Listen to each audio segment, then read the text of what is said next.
Welcome back, guys. This is Days of Noah number 9. So let's quickly review. We've been talking about the ancient masters of the ancient wisdom. And here we see a picture of Master Jesus. He's one of the masters of the ancient wisdom in the theosophy or the Theosophical Society. It's a religion. And it's religion based on Eastern mysticism, so it's kind of like a hybrid religion. It's also collectively called the Great White Brotherhood, with white being in reference to these light beings in the Ascended Master teachings. And so it's a group of religions based on theosophy. And the Master Jesus is regarded as the master of the sixth ray. And so he's taken so many initiations in order to get to this point. We'll discuss that in a minute. Here's a picture of him over here on the right. Got your classic Jesus with the beard. The pineal gland is lit up in the forehead. We see the long hair. We see the all-seeing eye, which is the same eye that's on our dollar bill. We already discussed the meaning of that. That's the eye of Horus or Lucifer, the great architect of the universe who's the god of this world. And then, of course, around the eye you see all the different symbols, the yin and the yang and the cross, and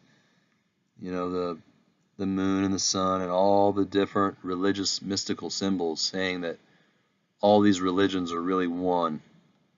And that's going to serve as the New Age religion one day.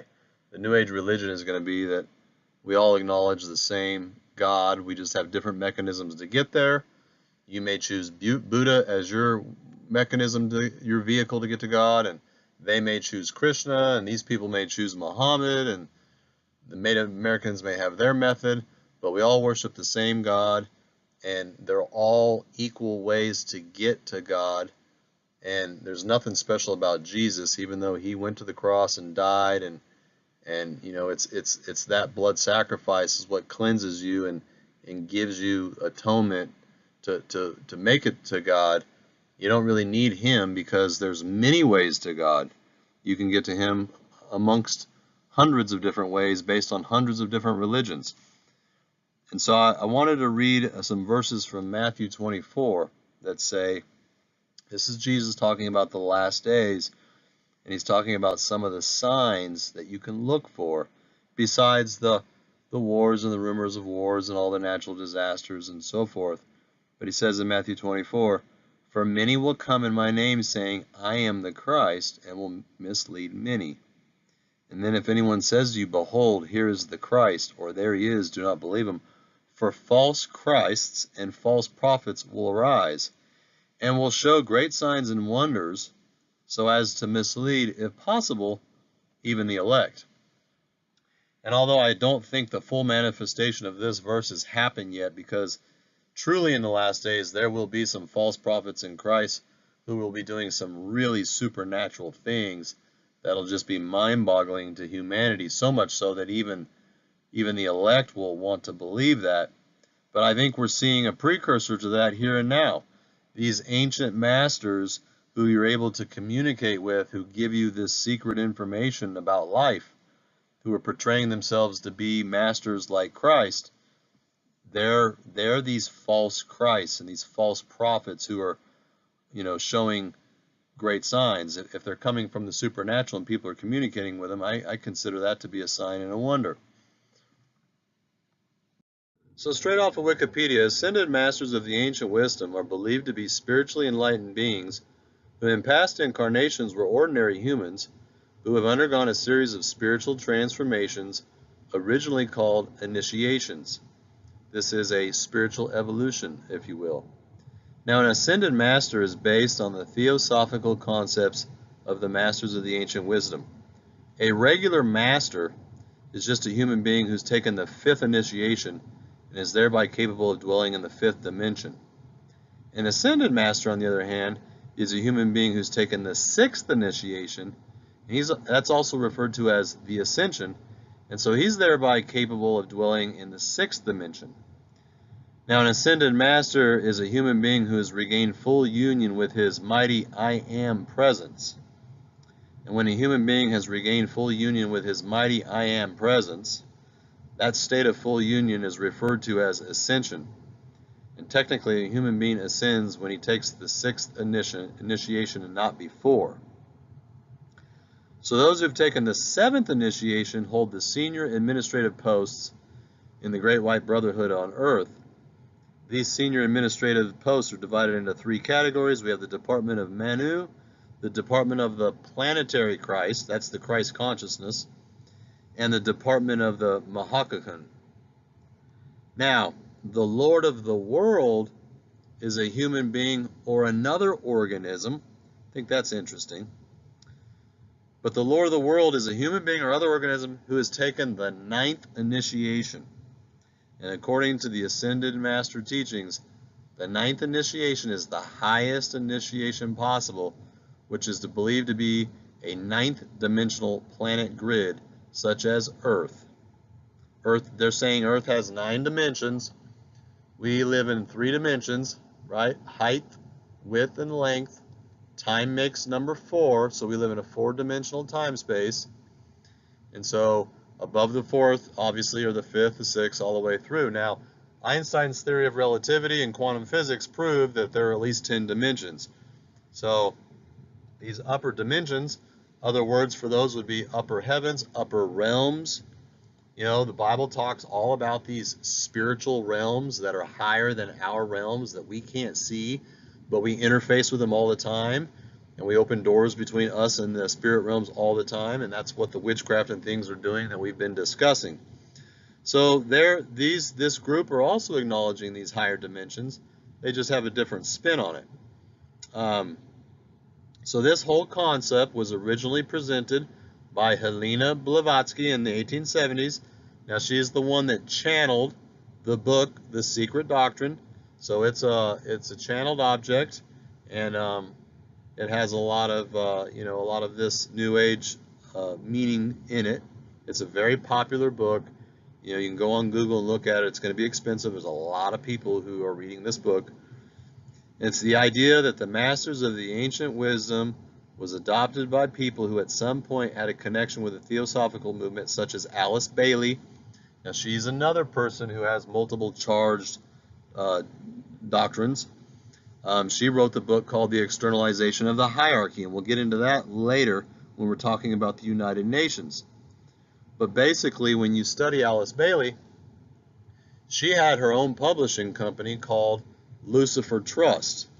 Why did she name it that? I think it's pretty obvious, because in her mind, Lucifer is the malevolent or the benevolent being who illuminated man's eyes and is helping them become like gods. Of course, Lucifer Trust had a negative connotation, and she got some bad press out of it, so she now changed it to Lucis Trust, which is short for Lucifer. And if you study her writings, she has many, many volumes of books that were all channeled to her by a different entity. I believe it was DJ Qual. We'll get into those other ascended masters later as we look at some of their channeled documents. But essentially, a large portion of the United Nations Charter is based on Alice Bailey's writings, which were spiritually charged and received from her spirit guides. And we're going to go specifically into the United Nations Charter and some of the world prayers that they recite that come from Alice Bailey. So, and this is also true with Helena Roerich, right? She was a medium and a psychic who received lots of charged information from Master Moira. And you'll find that women, for whatever reason, seem to be more connected in this regard. You know, the Nazis, all of the mediums and psychics were women. When you see a lot of the fortune tellers and people in today's society, a large majority of them are women. You have Helena Blavatsky, Alice Bailey, Helena Roerich, all women. Even going back as far as Greece, if you remember the Oracle of Delphi, which was the ancient oracle or prophetess, if you would, they would burn incense and it would give off a vapor, and she would breathe it in. Then she would consult with the spirits, and then she would give you an accurate foretelling of what was going on. And so for whatever reason, women seem to be highly in tune to this. But you can see it with men as well, and there's a 33rd degree Freemason. He's one of the more famous Freemasons of the last century by the name of Manly P. Hall, and he wrote the book that you see on the right, The Secret Destiny of America, and it discusses the mysterious origins and the unique mission of America. And we're going to discuss that in a minute. But before we do, I want to read a verse to you in Timothy. 1 Timothy 4 says, "Now the Holy Spirit expressly says that in the later times, the last days, many will depart from the faith by devoting themselves to deceitful spirits and the teachings of devils and demons." If you look that word up in the Greek, it's didache daimonoia, doctrines of devils. And so what Paul is saying to Timothy is in the last days, there's going to be a lot of demonically inspired and demonically charged religious doctrines that will totally lead many people astray.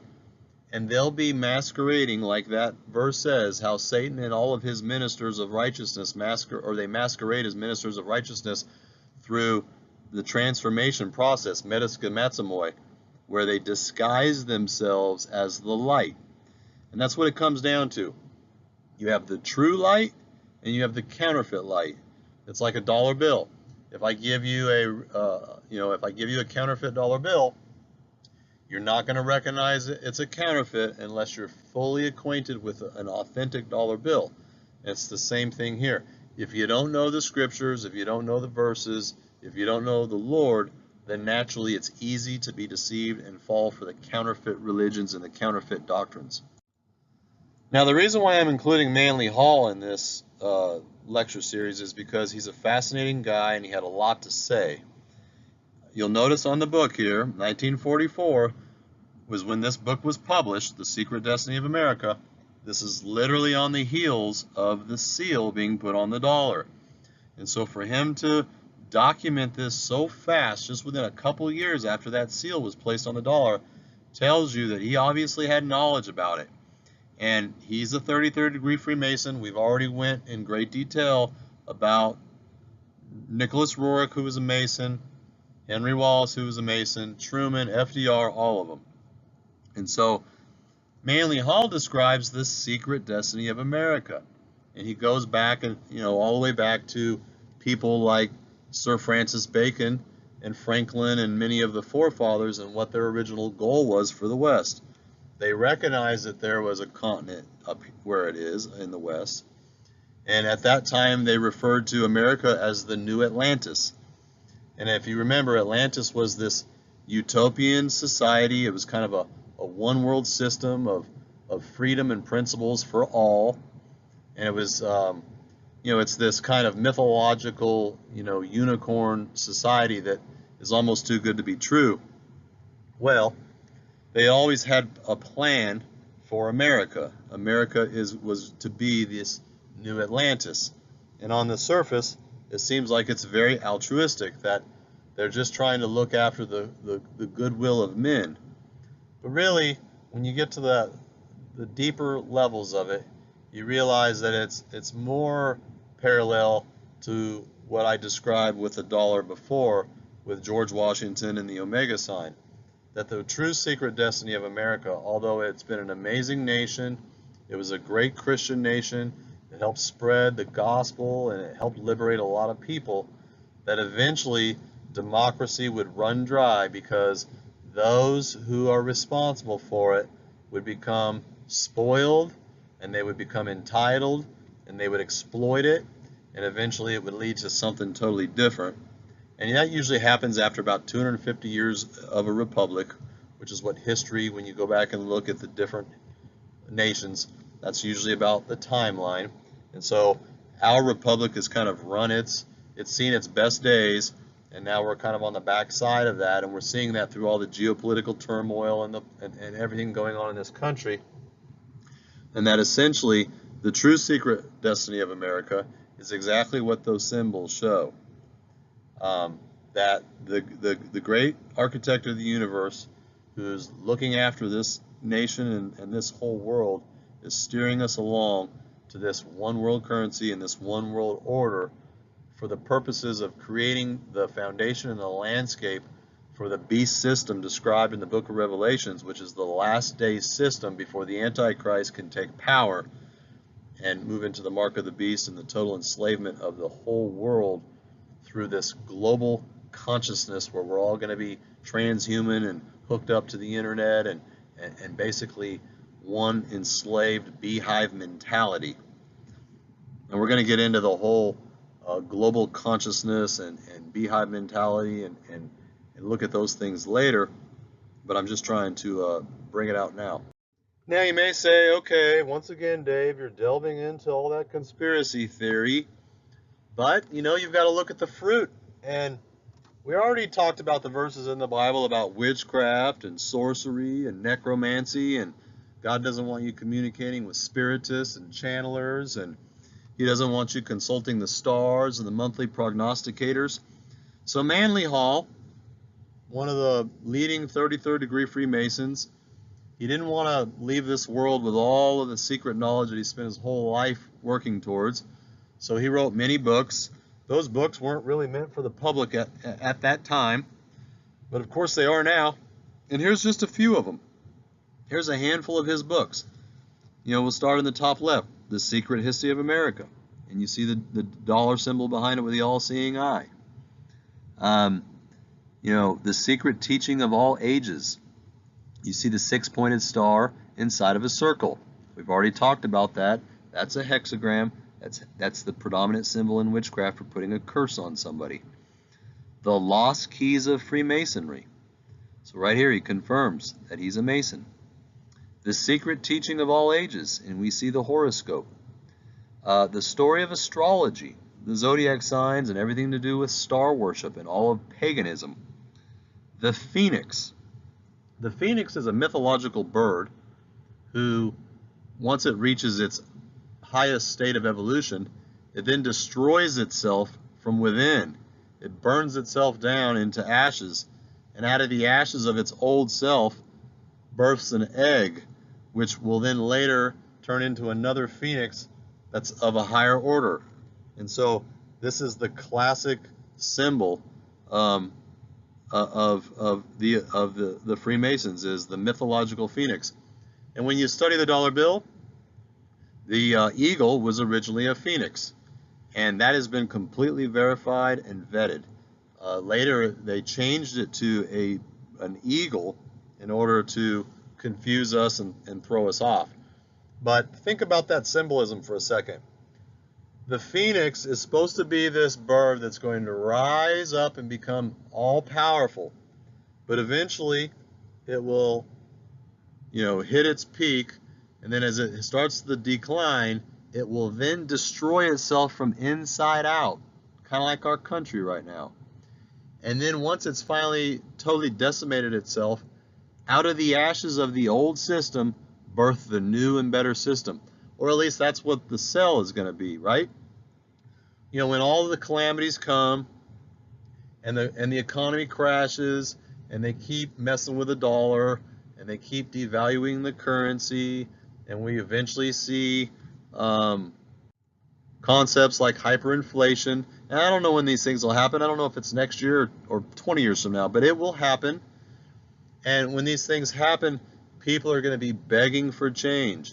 And that's when all of the nations will get together, the G8, the G20 nations will get together, and they'll have to come up with a solution. And the solution will have already been worked out. The details of that solution will have already been worked out. And the job of the elites is to create the chaos so that you can lead to the new solution. That's why they have the old expression, the old Latin expression, ordo ab chao, which is order out of chaos. And I'm going to include some slides on that later. But essentially, the elites, one of their mottos is what they call the Hegelian dialectic. We're going to create the chaos so that then we can create the order from the chaos. So currently, the chaos is they're destroying the West, they're devaluing Christian principles, They're devaluing the dollar. They're creating geopolitical turmoil. They're slowly bringing down the West. It's a process. It's like erosion on a mountain. It's not overnight. It's incrementally. And then when the rest of us are just on our knees begging for some relief, they'll say, you know what? Okay, we've got something better for you. And then they'll roll out the carpet to this new world order system, and it will look and sound sexy and be packaged to us in a way that we will want to receive it. But of course, there's always the hook on the other end. So that is essentially what the mythological bird, the phoenix, represents. Now, if you continue on with the books, Freemasonry of the Ancient Egyptians, right there. Manly Hall wrote a book about the connection between Egyptology. So that explains why we have all that symbolism on our dollar bill. How about the pineal gland, the eye of God? He describes how to open up the pineal gland to communicate with the spirits. The Oedipus in the Eastern esoteric tradition. Oedipus are basically another word for magician, sage, witch. And then lastly here we see a book on Atlantis, the ancient mythological land of Atlantis, where they created this one world utopian society. So you can see here, I'm not making this stuff up. This is just one guy, Manly Hall, who wrote the book Secret Destiny of America. And so we have to take these things into consideration. So often the elites think about and speak about something called the Hegelian dialectic. And it's after a famous German philosopher by the name of George Wilhelm Friedrich Hegel. And Hegel was famous for talking about this formula that he has, which is basically what you can see over here on the far right, top right. Step 1 is create the problem. Step 2 is control the reaction. And then step 3 is offer the solution. So he refers to this as the thesis, which leads to the antithesis. And then when you combine the two, you get the synthesis. It's kind of complicated, but really it's not that complicated. It's kind of like our geopolitical system today. When you polarize a group of people, polarization is to create a positive and negative charge. And so there was a time in this country when, for example, the Democratic and Republican parties, although they had their obvious differences, they had a lot of commonalities. And it was the couple of differences that they would debate, and that would swing people one way or another. But for the most part, there was a lot of similarities and commonalities. But over time, the plan has been to create polarization and separate the country. And so now, when you listen to the debates, you can't find one single subject that they actually see eye to eye on. You've got one that's a positive charge and the other that's a negative charge, so that they naturally repel each other. And that's what creates polarization, because us, the people, as the consumer, if you will, we have to make a decision on which group we're going to identify with. And so once we pick one group, whether it be the left or the right, then obviously there's a line that's been drawn in the sand, and you're now being pitted against the other group. And so this was all by design, of course. And I'm not going to get heavily into politics, but when you look at the progression of politics over the last 100 years, from the different Freemasons and everybody involved, you'll see that the two different parties are two different sides to the same coin, and often in the long run we end up in the same place, irrespective of who was running the country. Now, currently, the elites, one of their symbols is the double-headed phoenix, as you see here in the middle. And you notice that there's a 33 with a downward shaped pyramid, and that 33 represents the 33 levels of Freemasonry. And of course, at the top you see the Latin motto, Ordo ab Chaos, which means order from chaos. In other words, they create the chaos, so that out of the ashes of that chaos there will be required a response to create order out of it, and that's ultimately what they wanted in the first place. So on the top left, the Hegelian dialectic is a framework for guiding thoughts and actions into conflicts that lead to synthetic solutions which can only be introduced once those being manipulated take a side that will advance the predetermined agenda. Okay? So this is what we call controlled opposition. You know, you have guys like Rahm Emanuel who said, never let a good crisis go to waste. And that's basically what we're dealing with here, is the Hegelian dialectic in this world and in this country. But to get back to the symbolism, anytime you see a phoenix, especially a double-headed phoenix, and that's always representative of order from chaos. This is why we've seen so many false flags throughout history. You know, things like the Gulf of Tonkin incident that triggered Vietnam, and other incidents such as 9/11. There's a lot of false flags that are pre-engineered and pre-designed to try and help synthesize and lead to a specific solution, like a police state, for example, or Big Brother, or a war in Iraq, for example. I mean, do you really think it's a coincidence that George Herbert Walker Bush was the first one to have the first Desert Storm War, and then a decade later his son went back to the same place for a second war? And of course we were told that Osama bin Laden and the terrorists had brought down the towers. And then the next thing you know, we're talking about going into Iraq. And people are saying, wait a second, I thought it was Osama bin Laden that attacked us. Not Saddam Hussein and Iraq, but rather Osama bin Laden and Afghanistan. And then the narrative changes, right? It says, well, that's true. Saddam Hussein was not responsible for 9/11, neither was Iraq, but we're still going back there because now we have intel that tells us they have weapons of mass destruction. And then, of course, when we go over into the second Desert Storm War, we never recover any of these weapons. So what's the point? It's a perfect point. It's, they created the problem by helping incite events like 9/11. Then out of the ashes of that, that gives the country justification to back the government into making military moves in order for them to come up with a solution. And the solution was that they wanted to secure that area. They wanted to affect the control and power of the Middle East and oil, etc. And so this is a perfect example of the Hegelian dialectic. Now people are going to say, well, that's conspiracy theory. No, that's conspiracy fact. The reality of it is we were attacked according to the official story. We were attacked by Osama bin Laden and the Taliban from Afghanistan. And we ended up going into Iraq to fight Saddam Hussein as a response of that attack. Now explain that. And the explanation was weapons of mass destruction, which were never recovered. So that's the official story, and obviously it doesn't line up. Then when you put it in context with the fact that, we have two different Bush presidents, a decade apart, both of who went into the same region, is that a coincidence or what? A lot of things were created from 9/11. The government was able to make many inroads into the police state and Big Brother through the 9/11 event. They were able to develop the Department of Homeland Security, which didn't exist prior to 9/11.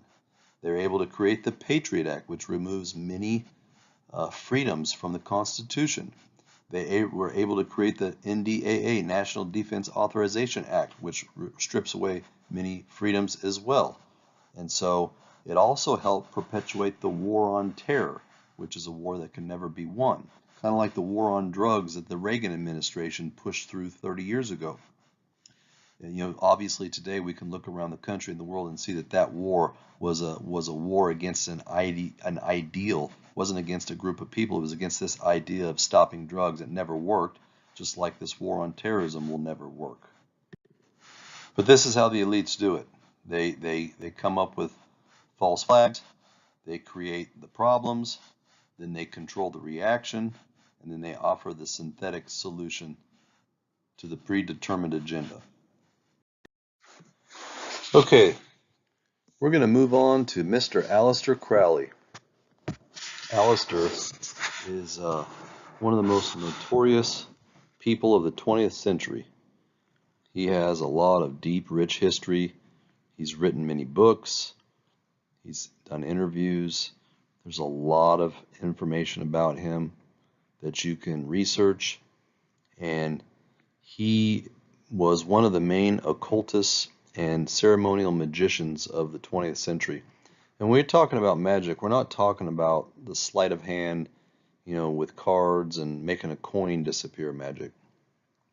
We're talking about magic as it relates to doing rituals and witchcraft and etc. So Aleister Crowley, he was born in 1875. He died in 1947. We talked about that earlier, that was a very prophetic time. That's when the Dead Sea Scrolls were discovered. That's right on the heels of the Israel becoming a nation. And also it's the Roswell incident, which we're going to get to here shortly. I believe that's related to Aleister here. And so, interestingly enough, that's when Nicholas Roerich also passed away. So we have two of the famous occultists of the 20th century who died in 1947. Aleister has a very interesting background. He was born to a strong Christian family of the Plymouth Brethren, which are kind of like a sect of Quakers, if you will, very strict Christian home. And he grew up with his family reading him the Bible. He was very familiar with Scripture. He was very familiar with Jesus Christ. Now, I've always said that obviously experiences can shape and mold people. We all are born into this world as innocent little babies, and then the world begins to shape and mold us, and it can turn us into Mother Teresa's, or it can turn us into Adolf Hitler's. Well, one of the influencing factors in Aleister's life was that he lost a baby sister at a young age, and so he experienced death early. But I think the thing that really sent him off the rails, if you will, is when his father died of throat and tongue cancer at around 11 years old. And Aleister was obviously very distraught by experiencing this, and he kind of took a position of, why would God allow this to happen, where my father would have to die so prematurely in such a violent way? And so that was where he really began to push back against his Christian roots. And as he went into his adolescent phase, he started becoming quite rebellious. So much so that his mother nicknamed him the Beast. Now, we all have to be very careful about the things that we say to our children, because Jesus says, by your words you'll be justified, and by your words you'll be condemned. And we have to remember that words can create. And so when we build people up and lift them up, that can be very positive. When we condemn people and say that, you say things to your children, it can have a lasting effect. Now, I'm not going to pin all this on Aleister's mother. I'm sure she was a contributing factor. There were a lot of forces that led to his development. Either way, as time went on, he began to identify with the Antichrist in the book of Revelations. So much to the point that he basically changed his name to Master Therion. And Therion is the Greek word for beast. Whenever you read the book of Revelations, if you look at the Greek, and whenever you see the word beast, that number, that is Therion. And he personally identified with the number 666 as his own personal identification number. So he wanted to be the Antichrist. Make no mistake about that. He was against God. He was angry with God. He was angry with Jesus. And so anytime you rebel, you always go the opposite direction. And so this was the beginning for him. In his early life, he started becoming confused about his sexuality. And then after that, he traveled to India, of all places. Now, we spent a lot of time studying Eastern mysticism, so this shouldn't shock you. But he went to India. He got a guru.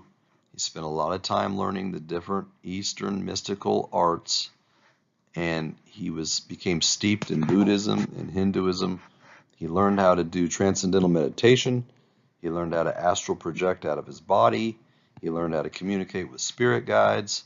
And so now, basically, Alistair was primed and ready to become this English occultist and magician. Eventually, he ends up back in his homeland of England, and he does a lot of different things, but essentially, he gets himself, the British press dub him as the wickedest man in the world, and he gets himself exiled from his own country. And as far as I know, he was legally required to leave and was not able to come back. And so that projected him into the United States. At a young age, he joined the Hermetic Order of the Golden Dawn, which is a strong occult group, kind of like the Theosophical Society. And while he was there, he actually became the founder of his own religion, which is called Thelema. Now, it's based on an older religion, Hermeticism. We talked about Trisgestus, or Hermes Trisgestus, earlier. He's the ancient mystic who wrote the book about as above, so below, and so we've studied that. So Aleister Crowley became steeped in Hermeticism and Gnosticism and Buddhism and Hinduism, and he kind of merged them all together, and he created his own religion called Thelema. Meanwhile, shockingly, he became a high-level Freemason as well, because you see, these things all go hand in hand. This is what I said at the beginning of when we started round 2, that it's all layered. There's lots of different subjects that seem independent from one another. For example, Buddhism, Hinduism, Gnosticism, Hermeticism, Freemasonry. You could say each of those are individual subject matters, but we're seeing a lot of commonality within each of them. The same spirits working through all of them. Now, for anybody who denies that Aleister Crowley is a Mason, here's a photograph of him in the middle.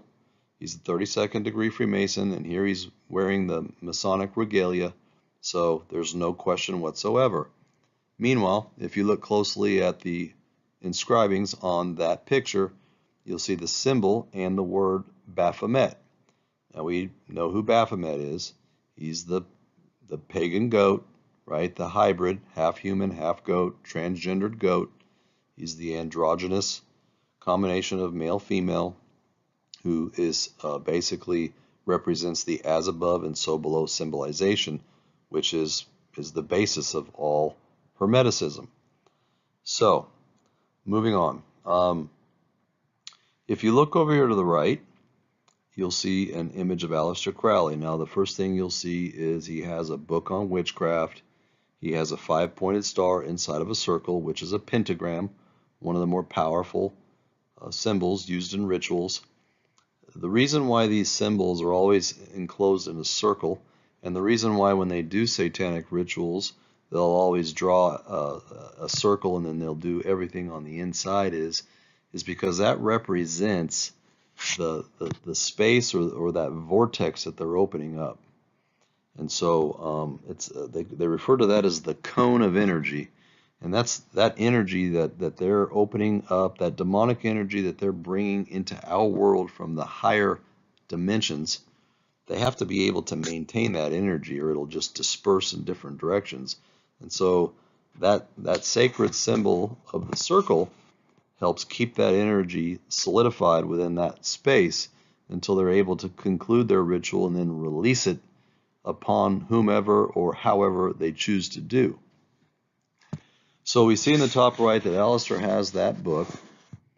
He has a pyramid hat on his head because he's steeped in Egyptology, because they were obviously very well known for their witchcraft and sorcery. And of course he has the all-seeing eye symbol that we see on our dollar bill. And so this should remind you again that this is an occult symbol. I mean, look at this guy. This guy is a Luciferian and an occultist, one of the most powerful ones in the 20th century, and he has the same symbol on his forehead that we have on the dollar. And I already proved that was a Masonic symbol, and here you see him wearing the Masonic regalia. So this isn't a coincidence, and this isn't conspiracy. This is fact. Now you'll notice that that all-seeing eye is actually the eye of Horus, and we're going to get into that later. The eye of Horus represents the pineal gland. That's why it's on his forehead. And you'll notice too that it has the 1,000 points of illumination, or the sunburst effect around it, which is really to symbolize Lucifer, the light bearer, or the Illuminati, the one who brought illumination to mankind. Now, you'll also notice a little nuance to that all-seeing eye with the sunburst effect around it, is that if you look at, I took that down in the bottom right-hand corner, and sure enough, it makes a 6-pointed star. The sunburst effect is shaped like a hexagram. So that was pretty clever on Alistair's part to make that. And so one of the interesting things is, today, Aleister Crowley has become legendary in the world of the occult, but also Wiccan circles. And when you study witchcraft, it's really interesting. There is a Christian author by the name of Bill Schnobelman. He is a very interesting person. His last name is spelled Schnoebelen. And Bill has a very unique and checkered past in that when he was a young man, he got into the occult just like Aleister.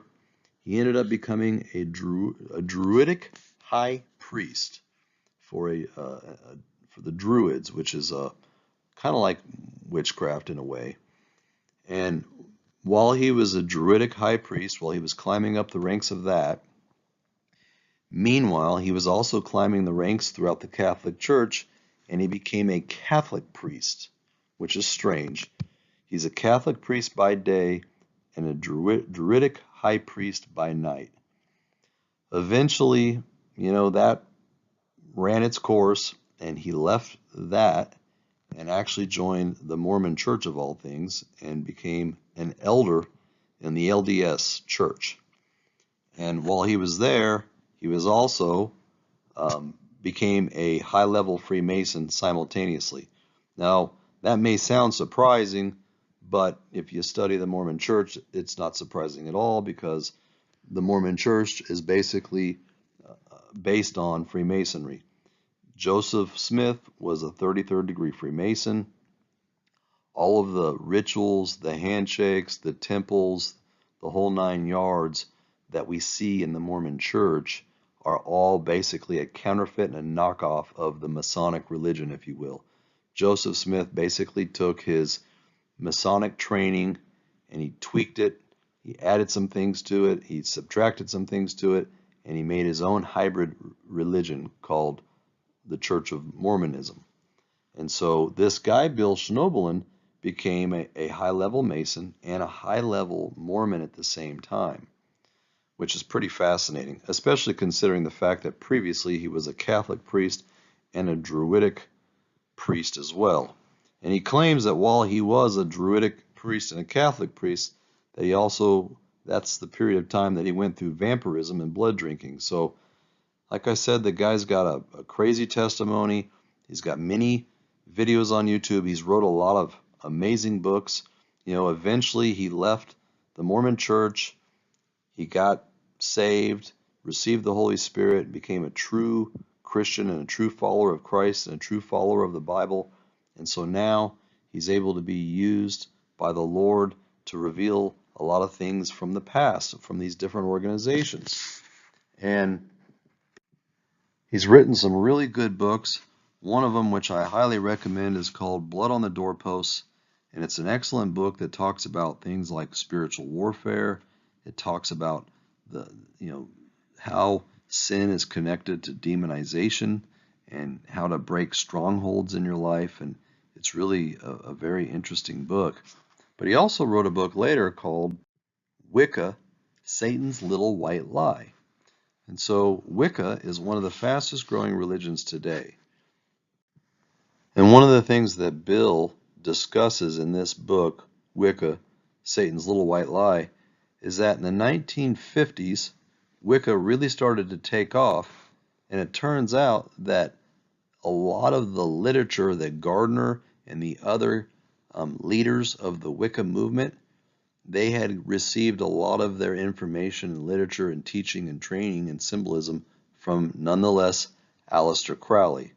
And so we're not going to give Aleister all the credit for the Wicca movement, but he definitely was a significant influence in the formation of Wicca, which is basically modern day witchcraft. Now, modern day witches don't believe in Satan. If you ask them about Satan, they don't believe in the entity Satan. They probably don't even believe in Lucifer either. They believe in, the moon, and they're pagans, so they believe in star worship and sun worship, and they believe in Mother Gaia and the earth, and a lot of different gods and goddesses. They do believe in Cernulos, which is the horned god who represents male fertility. But so you see that there's all this crossover between these different organizations, and Aleister was one of the most influential people in the 20th century. And we're going to spend some real time talking about him because, now that we've paved a lot of the groundwork, it's time for us to begin to move into the UFO phenomenon and how it ties into everything that we've been discussing. Another interesting connection is that witchcraft, they refer to witchcraft as the craft. And interestingly enough, in the Masonic group, they also refer to Freemasonry as the craft. So there's just a lot of interesting similarities. Okay, so now we're going to talk about Aleister and his wife Rose Kelly. There's a lot of information out there on Aleister. I've been studying him for many years. I've read lots of his books. I've listened to lots of commentaries on him. And so I'm going to try and present this information as accurately as I can. So Aleister ends up marrying a woman named Rose Kelly, and it turns out that she's a high-level medium and psychic. And so together they decide to go on their honeymoon in Egypt for obvious reasons, because people into the occult are into Egyptology, as we've discussed in the past. Now, apparently, back in those days, which this was in 1904, you could rent out the king's chamber within the Great Pyramid of Giza. And this is what Aleister and his wife Rose had their honeymoon. And while there, staying the night, they decided to perform a bornless ritual. Now you can imagine what kind of stuff has taken place in this chamber over the last couple millennia, dating back to the pharaohs. And I'm sure there's some pretty powerful spiritual entities hanging around this place. Nonetheless, they decided to perform a bornless ritual, which is a ritual to try and invoke the creator of the universe, the one who is bornless, the one who was not created, but has always been there. And so they did a ceremonial magical ritual and tried to invoke the creator of the universe. Now, during this ritual, Rose, who's the psychic in this situation, she allows an entity to come into her as she goes into a trance, and then she says, "They're waiting for you, Aleister," in reference to Horus, the sun god of ancient Egypt, who we've discussed. From here, they were instructed to go to the Cairo Museum, where Rose would lead Aleister to a painted wooden tablet called the Stele of Revealing, which displays a picture of Horus. Now just hang with me here. I know it sounds kind of complicated, but you're going to see the supernatural sophistication of it here as we proceed forward. So here in the bottom left picture, you can see a picture of the king's chamber. You can see there's a hole where the moon can shine through, and in the center is the tomb. And you can see on the right that there's a silhouette there where someone's been in there before. So, to me, I can only imagine sleeping in this place. That would be freaky enough as it is, but to go ahead and do a ceremonial ritual to try and invoke a spirit is pretty crazy. Nonetheless, that's what they did, and they succeeded in invoking that spirit.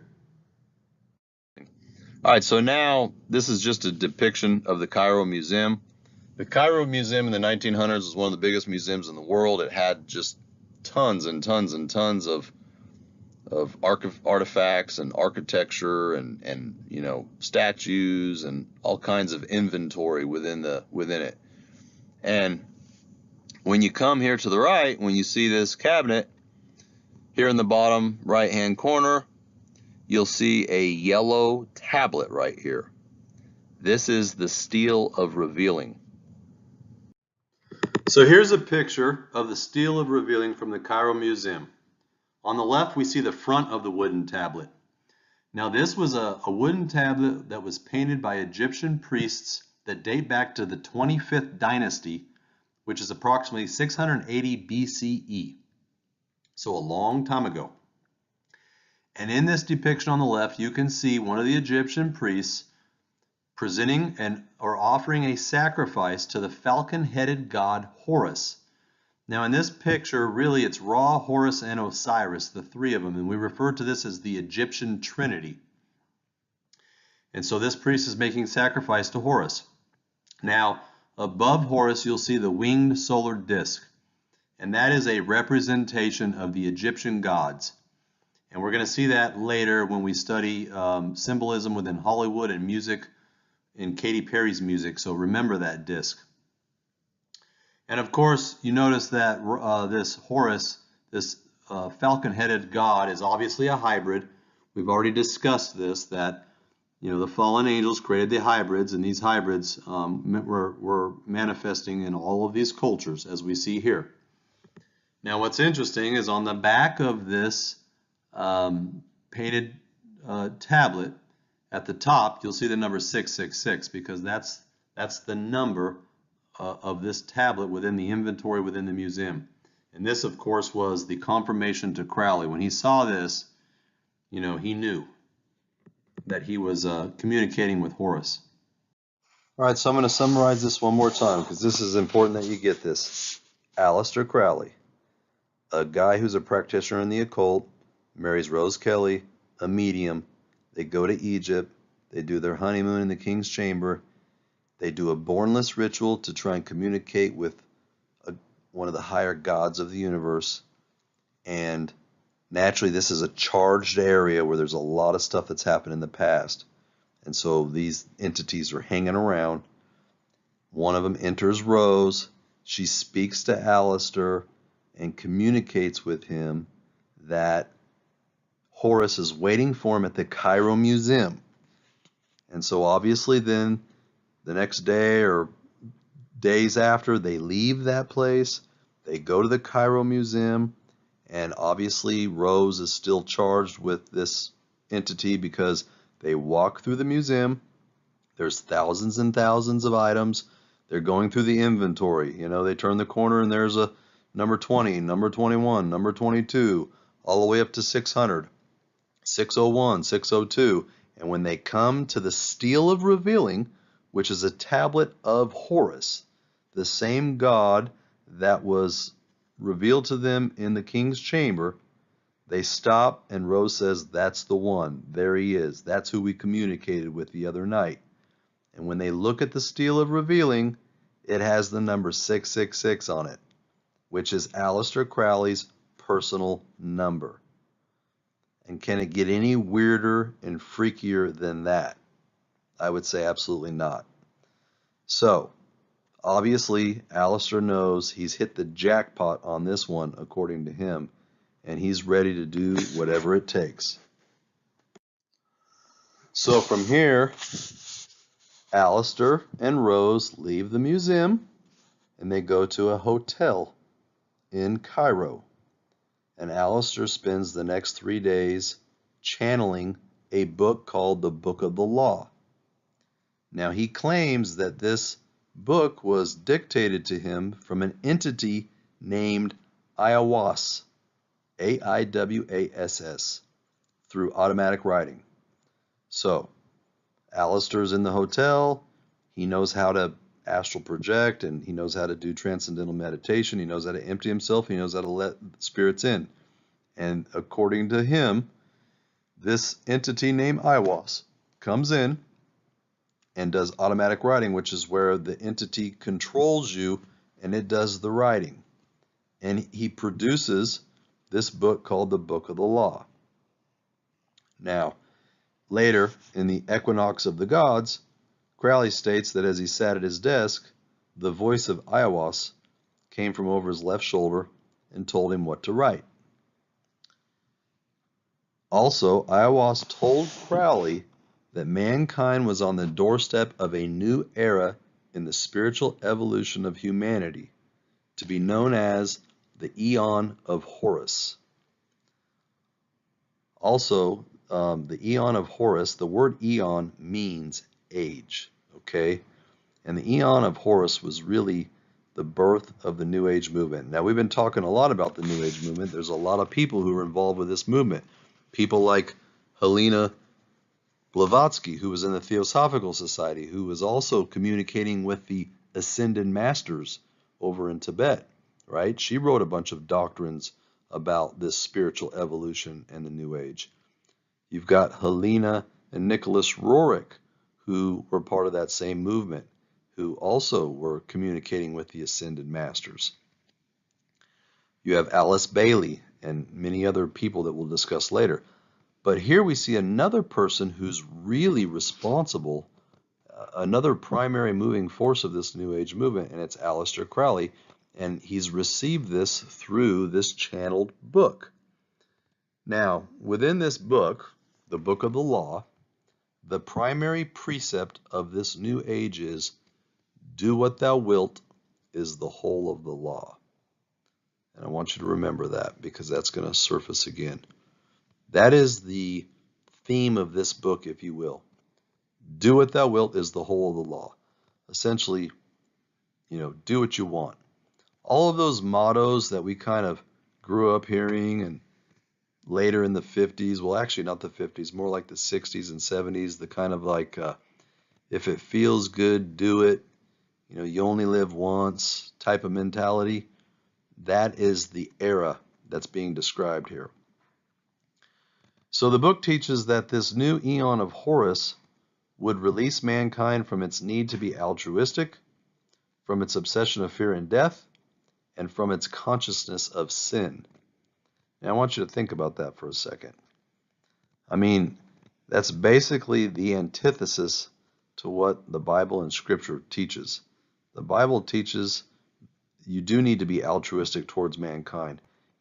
Jesus said the golden rule is love the Lord with all your mind, all your heart, and all your soul.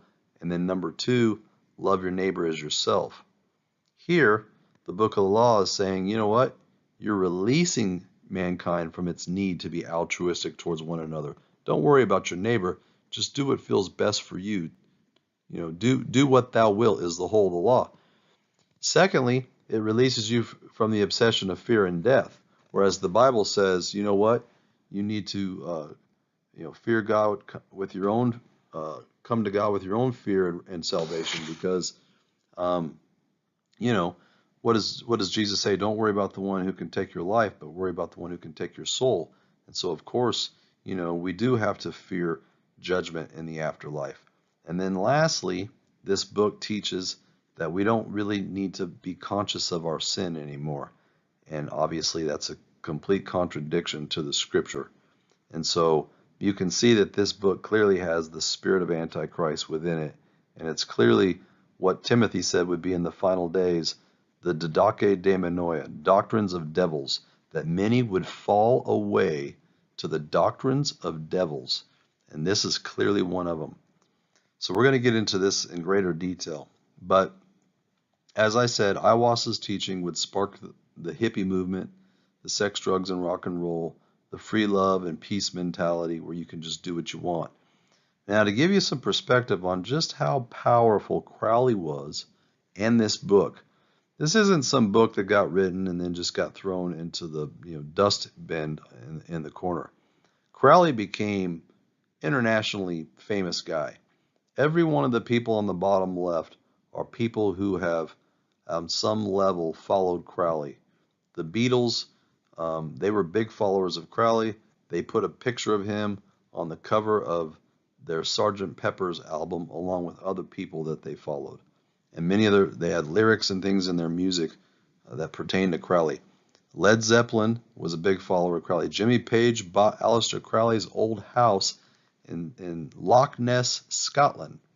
Yeah, I said Loch Ness, where the Loch Ness Monster is. Frank Zappa Ozzy Osbourne wrote a famous song called Mr. Crowley. Down, down, down, down, down, down, down, down, down.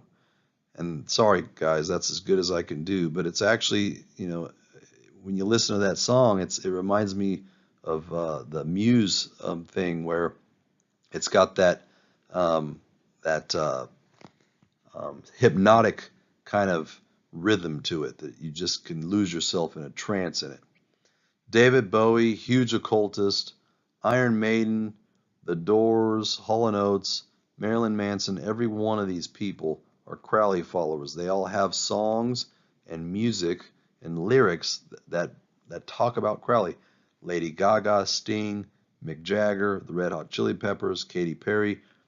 I realize it may be hard to believe, but I assure you, all these people are very familiar with Crowley. They're very familiar with his books. So over here on the right, you see the Book of the Law. And of course, you see, in this situation, you see kind of a weird looking 1, 2, 3, 4, 5, 8. This is an 8-pointed star inside of a circle. So that's a more sophisticated symbol.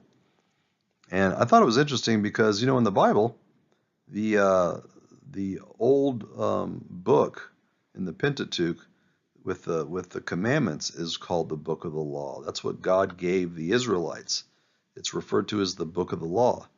And now we have Aleister Crowley dictating a different book from a spiritual entity called Aiwass, who is the representative of Horus, which he received from the Cairo Museum, which was brought to him from the king's chamber through a bornless ritual.